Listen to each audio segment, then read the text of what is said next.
the title theme from, that was The Next Generation, which is my favourite, I think, of all the Star Treks, which ran in the late 80s and the early 90s. Some of you are far too young, which worries me. I think that's one of the more iconic introductions to any TV series ever. Space, the final frontier, and the voyages of the Starship Enterprise. Its continuing mission to explain new worlds, to seek out new life, new civilization, to boldly go where no one has gone before. We're not sure about the last bit, but over the next few weeks we're going to be exploring a strange new world together. The mystery that is God's kingdom, the house of love that Charlie used as a title last week. The house of love, animated by God's own love and God's own presence. So that's where we're going, boldly. I heard a tutor at college who used to say that to boldly go did more damage to the English language because it was a split infinitive. And we go boldly rather than boldly go, but I've forgotten a lot of what he said, but I can't get that out of my mind. Anyway, we're in Matthew's Gospel, and we're going to spend the next few weeks exploring chapter 13. If you've been with us so far, we started Matthew's Gospel at the beginning of last year, and we've been slowly working our way through, dipping out, dipping back in. But Matthew's Gospel is organised around 5 blocks of teaching interspersed with action. So there on the screen, you have the Sermon on the Mount. And then there was a section looking at healing and miracles. And then Jesus teaching on mission in chapter 10. And then 11 and 12, seeing how people responded to Jesus in various ways. And then chapter 13, our third block of teaching. And Jesus is talking about the kingdom of God.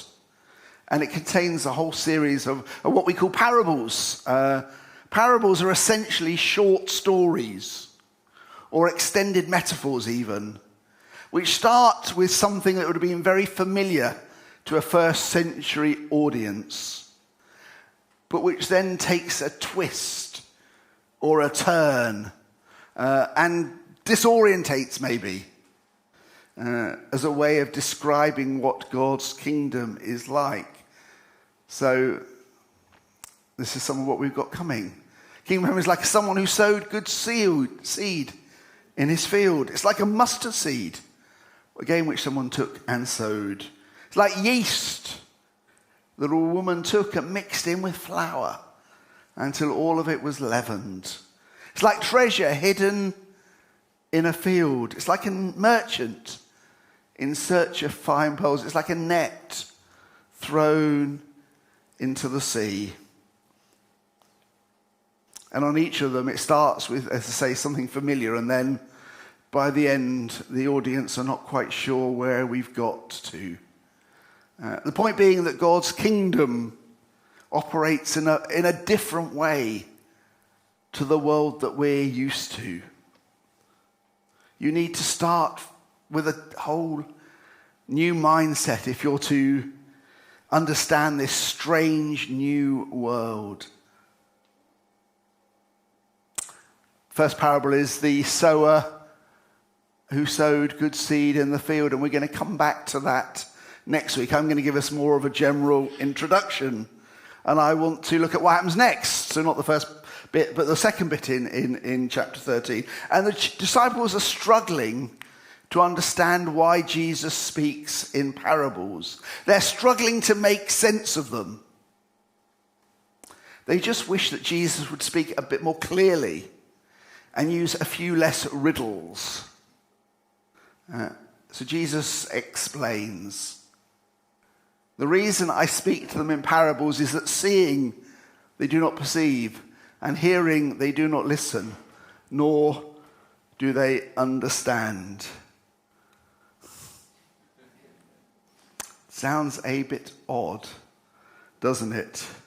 Jesus seems to be saying that his aim is to hide the truth as much as to reveal the truth. I wonder what Ofsted would make of that. Can you imagine an Ofsted instructor grilling Jesus, asking him for his lesson plan and coming across that? I suspect it would not go down well. So what's going on? Well, to start with, the they that you hear here is Israel. Jesus is talking about the religious establishment, the rich, the powerful, all who have a stake in the status quo, all who benefit from the way that life is currently done, the way that religion is currently done. And he goes on to remind them of some of Isaiah's teaching. This is Isaiah talking about his own ministry, his own mission. And Isaiah says, you will be ever hearing, but never understanding. You'll be ever seeing, but never perceiving. For this people's heart has become calloused. They hardly hear with their ears. They have closed their eyes. Otherwise, they might see with their eyes, hear with their ears, understand with their hearts, and turn. And I would heal them. The point that Isaiah is making is that God's people have been resisting him for so long that their hearts have become damaged. Their ears have become waxed up. It's like they were seeing through a thick fog. They'd resisted God for so long that they'd actually lost the capacity to hear what God was saying, to recognize God's voice, since they'd reaped what they'd sown. Their arrogance, their self-righteousness, their greed, their pride, their sin had rendered them spiritually deaf and blind. Isaiah is going to preach, and Isaiah is going to give his message, and they won't respond. And so their spiritual barrenness, if you like, is laid bare.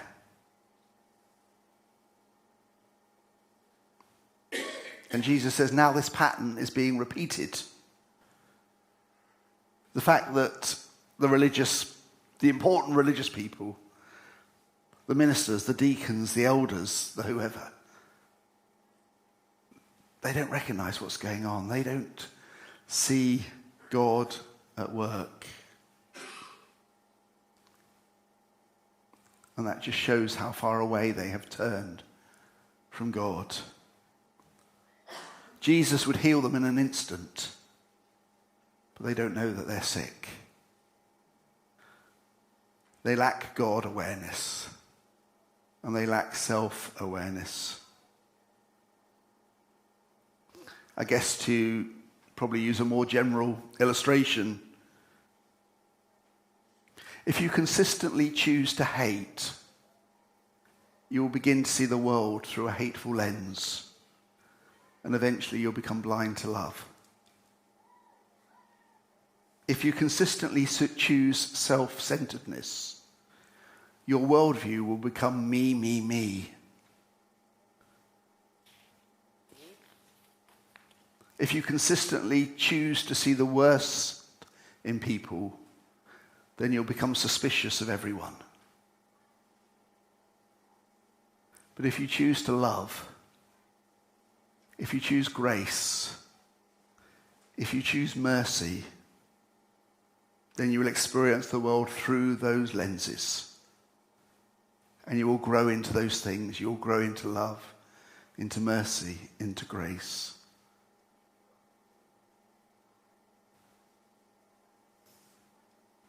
Our choices as to the sort of people that we will be shape our character. And our character in turn shapes our choices, and we get locked into this vicious cycle. And that's what Jesus has said has happened here. And so he tells parables. Sound like they're having fun outside, don't they?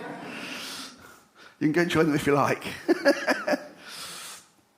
Parables, like all good stories, they are memorable. They are entertaining. They engage the heart as much as the head, to go back to where we started the service. And they're intended to provoke self-reflection. The kind of self-reflection that leads to change in ourselves and change in communities. Stories can be a very powerful agent for change. Think of Mr. Bates versus the post office. You know what I'm talking about when I mention that? Most of us do. We've seen that on the telly, or if we haven't seen it, we've heard about it. That horrific, really, in a sense, of a whole series of sub-postmasters being persecuted for theft and fraud, yet the problem was with a computer system. And the post office knew that the problem was with a computer system. And the fascinating thing is that the ITV drama did not reveal any new information. There was nothing there that was not already in the public square. And yet pretty much nothing had been done. But frame the story as a drama about real-life people. People we can identify, people that could be us if circumstances were different. And suddenly everything changes. This is not the way it's meant to work.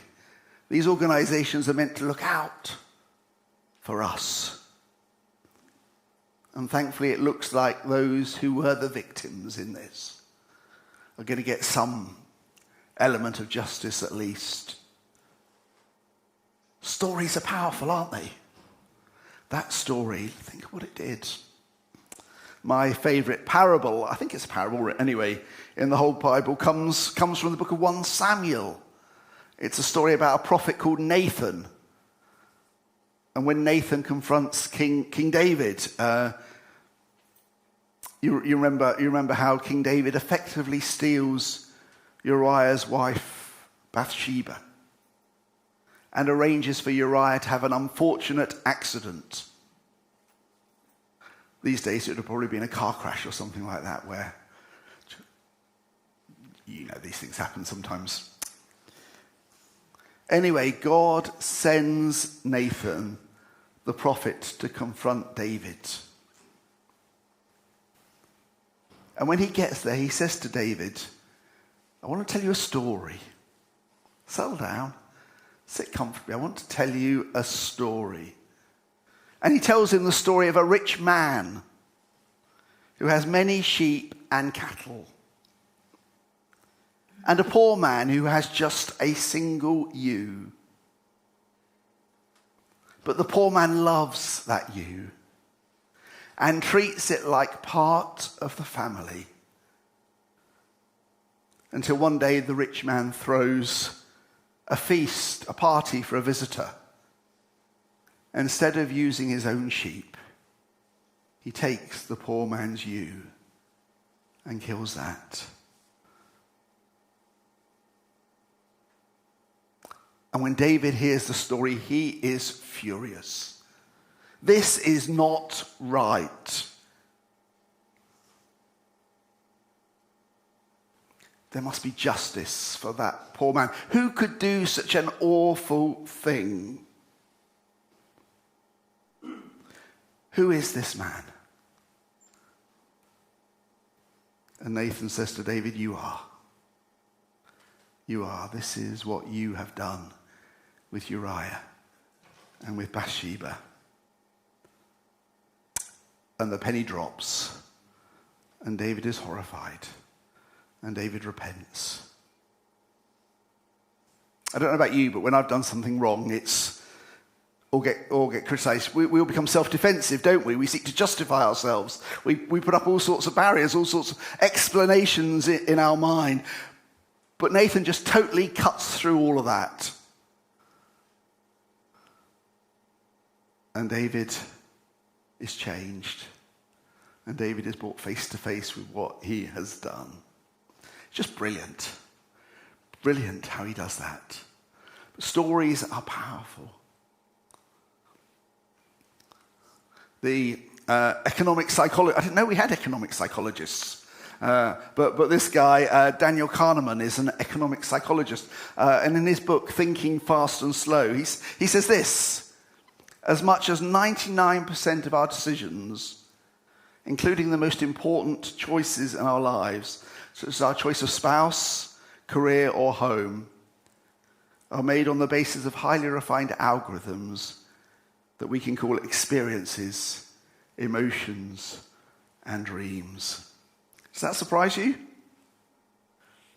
We think, or we like to think, that we're very rational people, that we're fact-based people that make well-thought-out decisions on the basis of facts and pros and cons and all of that.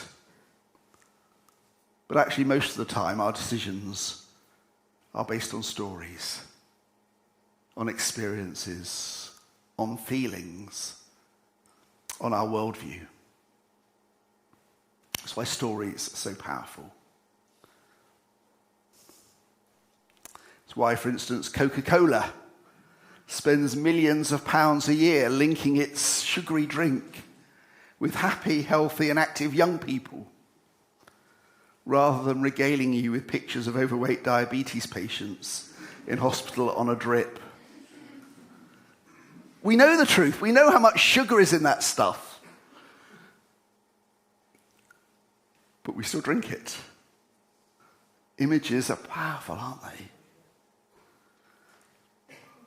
It's interesting that these days it feels like increasingly politicians are more interested in creating narratives than facts. Because narratives are powerful and much more interesting than facts. Listen next time you hear politicians speaking. It happens so much. It's all about the narrative. Which of course means that we can be manipulated by storytellers. Think of Hitler. Gaslighted a whole nation and created a narrative with awful consequences. But people bought into it. The stories we live with, our own worldviews, can be healthy or they can be destructive. They can unite us in good ways, or they can leave us perpetually divided. They can inspire our hope, or they can feed our fear. Stories at their best are powerful purveyors of truth and agents of change.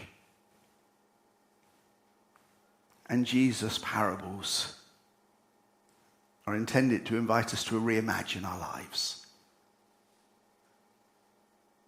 through the lens of the kingdom of God. A friend of mine used to describe parables as being a bit like depth charges, just waiting to blow your mind. And then suddenly something happens and whoosh, that eureka moment, the light bulb moment.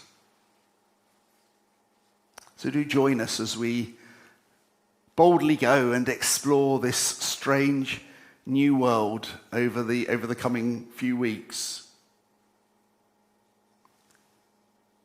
But as you do so, remember that any act of communication, there are two partners. There's the speaker and the listener. And to allow the parables to do their stuff well, we need to listen well. Remember that passage at the beginning? There were those who did not listen well to Jesus and who completely missed the point. We need to learn to listen well together.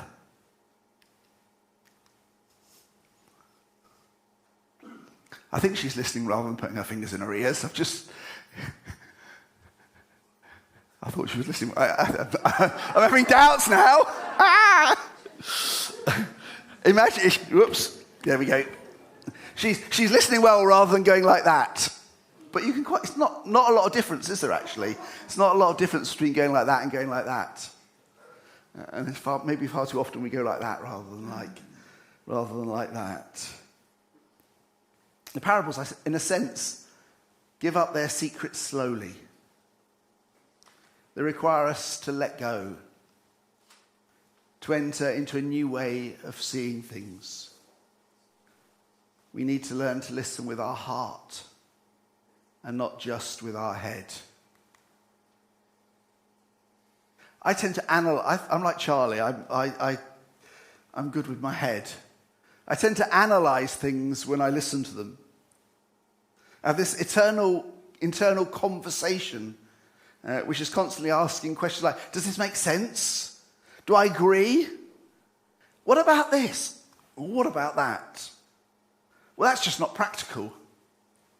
Does anyone else do that? Or is it just me? Somebody please nod. But you know what it's like? We're listening, but at the same time we're having this discussion as we listen, analysing, making judgments, and so on.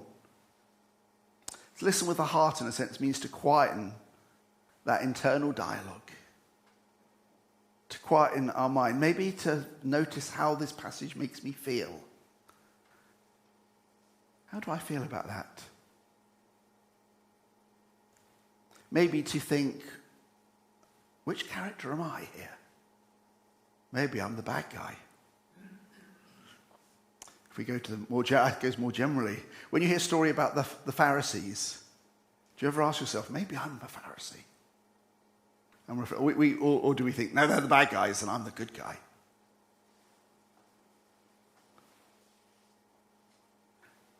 Maybe using our imagination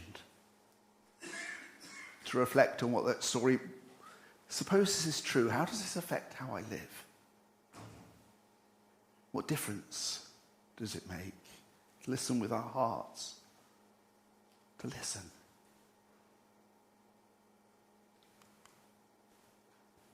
I guess listening well requires humility. In a sense, to hold our own convictions, our own preconceptions lightly. I often wish I could hear Jesus teaching the parables for the first time. They come with a lot of baggage, don't they? We've heard it so many. We think we know what they mean because we've heard them so many times. Imagine what it would be like to listen to them for the first time. To forget everything you've learned and just to listen. To recognize my own bias. I've got no bias. Perhaps we need to allow Jesus' parables to interrogate us.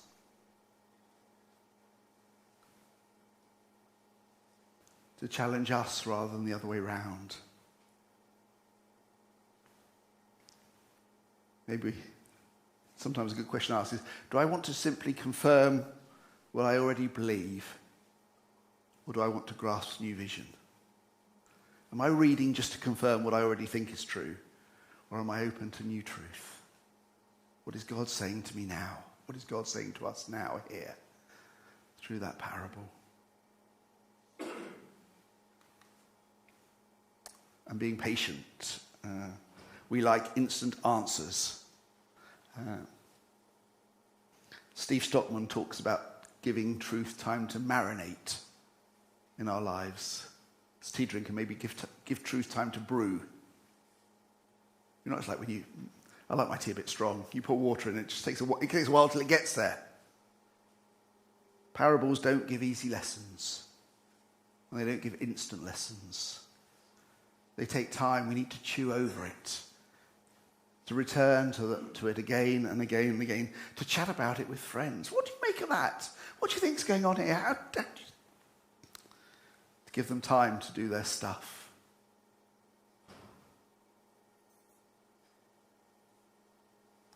In my first sabbatical, about 20 years ago, I wrote some material for Spurgeon's College for their distance learning material.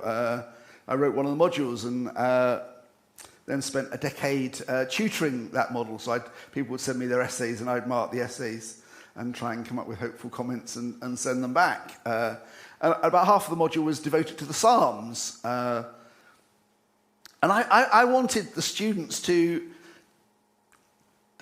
I guess, to go beyond the head knowledge of the Psalms, to go beyond theories and propositions, to just enter into this world of beauty and prayer and honesty, where every emotion is validated and owned, and there's wonderful use of metaphor and language and picture and all that sort of thing. I guess to go beyond head again, and how does this make me feel? What is this trying to do rather than what is it trying to say? I suspect I wasn't as successful as I'd hoped.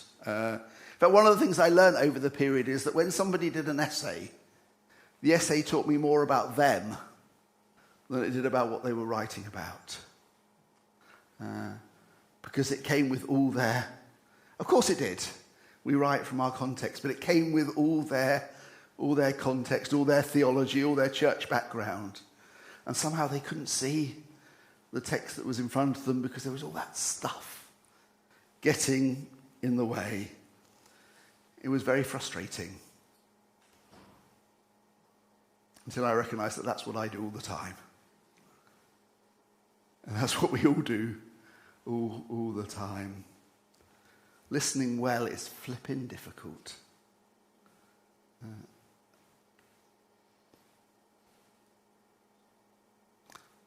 It's time to stop, I think, but just one final point. I don't know if any of you know the hymn For the Fruit of All Creation, written by a guy called Fred Pratt Green, probably about 20, 30 years ago. And there's a verse in that hymn that says this: for the wonders that astound us, for the truths that still confound us, most of all that love has found us. Thanks be to God. And I pray that as we explore the parables together, we will find wonders that astound us. So look out for them. And I pray that we will find truths that confound us, that stop us in our tracks and make us think, I'd not seen that before. I wonder what that means. What do I do with that? So look out for them. Be prepared to be confounded, to see, to hear differently. And most of all, that love has found us. And I pray that most of all, as we wrestle, as we reflect the parables together, that we will come to know afresh the love that has found us, the love that invites us, that calls us into the kingdom, the love that is our home, the love that wants to dwell in our hearts and to change us and form us. Thanks be to God. Amen.